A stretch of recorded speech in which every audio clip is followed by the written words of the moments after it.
ಅಂತರಾತ್ಮಕ್ಕೆ ನನ್ನ ಭಕ್ತಿಯ ಶರಣಾರ್ಥಿಗಳು. ಆತ್ಮೀಯರೇ, ನಾನು ಈಗ ಬೀದರ್ಲಿದ್ದೇನೆ. ನಮ್ಮ ಆತ್ಮೀಯ ಶರಣ ಸಹೃದಯರಾದಂಥ ಬಸವಕುಮಾರ್ ಪಾಟೀಲರು ತಮ್ಮ ಗೆಳೆಯರನ್ನೊಳಗೊಂಡು ಫೆಬ್ರವರಿ 15ರಿಂದ ಗುಲ್ಬರ್ಗ ಜಿಲ್ಲೆಯ ಸೇಡಂ ತಾಲೂಕಿನ ಬಿಜಿನಹಳ್ಳಿಯಿಂದ ಬಸವ ಕಲ್ಯಾಣದವರೆಗೆ ಪಾದಯಾತ್ರೆಯನ್ನು ಆರಂಭಿಸಿದ್ದಾರೆ. ಬಿಜಿನಹಳ್ಳಿ 12ನೇ ಶತಮಾನದ ಒಂದು ಪವಿತ್ರ ಘಟನೆಯನ್ನು ಇಲ್ಲಿ ಒಳಗೊಂಡಿದೆ. ಒಮ್ಮೆ ಅಪ್ಪ ಬಸವಣ್ಣನವರು ಮತ್ತು ಹರಳಯ್ಯನವರು ಭೇಟಿಯಾಗ್ತಾರೆ. ಹರಳಯ್ಯನವರು ಬಸವಣ್ಣನವರಿಗಿಂತ ವಯಸ್ಸಿನಲ್ಲಿ ಹಿರಿಯರಾದವರು. ಶರಣು ಬಸವಣ್ಣನವರೇ ಎಂದಾಗ ಅಪ್ಪ ಬಸವಣ್ಣನವರು ಶರಣಾರ್ಥಿ ಹರಳಯ್ಯನವರೇ ಅಂತ ಹೇಳ್ತಾರೆ.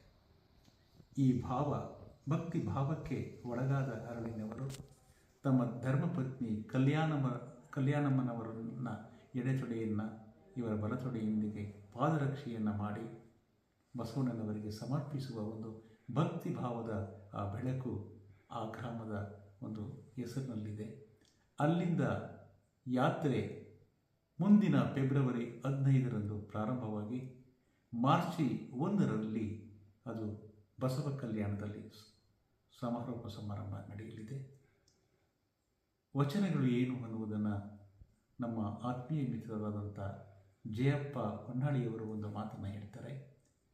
ಬೆವರುಂಡ ಜನರ ತುಟಿ ಹೊಲಿಗೆಗಳ ಭಕ್ತಿಯಿಂದ ಬಿಚ್ಚಿಬಿಟ್ಟ ಬಸವಣ್ಣ ವಚನಗಳು ಕಲಿಯಾಣ ತುಂಬಿದವು. ಸಾಗರವನ್ನು ಸಾಸಿವೆಯಲ್ಲಿ ಅಡಗಿಸಿಟ್ಟ ಹಾಗೆ ಈ ಕಾವ್ಯವನ್ನು ಅವರು ಕಟ್ಟಿಕೊಡ್ತಾರೆ. ವಚನಗಳು ಅಂದರೆ ಅದೊಂದು ಬೆಳಕು. ವಚನಗಳು ಅಂದರೆ ನಮ್ಮ ಮನಸ್ಸಿಗೆ ದಿವ್ಯ ಔಷಧಿ ಎನ್ನುವುದನ್ನು ತಿಳಿದುಕೊಂಡು ವಚನ ಪರಂಪರೆಯನ್ನು, ಈ ಬೆಳಕಿನ ಪರಂಪರೆಯನ್ನು ಬಿತ್ತಿ ಬೆಳೆಯುವ ನೆಲೆಯಲ್ಲಿ ನಮ್ಮ ಬಸವಕುಮಾರ್ ಪಾಟೀಲರು ಶ್ರಮಿಸ್ತಾ ಇದ್ದಾರೆ. ಈ ಒಂದು ಪಾದಯಾತ್ರೆಗೆ ತಾವೆಲ್ಲರೂ ಕೂಡ ಕೈ ಜೋಡಿಸಿ, ಪಾದಯಾತ್ರೆ ಅಂದರೆ ಜ್ಞಾನದ ಯಾತ್ರೆ ಅಂತ ಅರ್ಥ, ಅದು ನಡಿಗೆಯ ಅರ್ಥಕ್ಕಿಂತ ಜ್ಞಾನದ ಯಾತ್ರೆಗೆ ತಾವೆಲ್ಲರೂ ಕೂಡ ಕೈ ಜೋಡಿಸಿ ಆ ಕಾರ್ಯಕ್ರಮವನ್ನು ಯಶಸ್ವಿಗೊಳಿಸಿ ಶರಣ ಪರಂಪರೆಯ ದೀವಿಗೆಯನ್ನು ಬೆಳೆಗಳು ನೀವೆಲ್ಲರೂ ಕಾರಣಕರ್ತರಾಗಬೇಕು ಅಂತ ಹೇಳ್ತಾ ಆ ಪಾದಯಾತ್ರೆಗೆ ನನ್ನ ಶುಭಾಶಯಗಳನ್ನು ಕೋರುತ್ತಾ ನನ್ನ ಮಾತುಗಳನ್ನು ಪರಿಸಮಾಪ್ತಿಗೊಳಿಸ್ತಾ ಇದ್ದೇನೆ. ಶರಣಾರ್ಥಿಗಳು.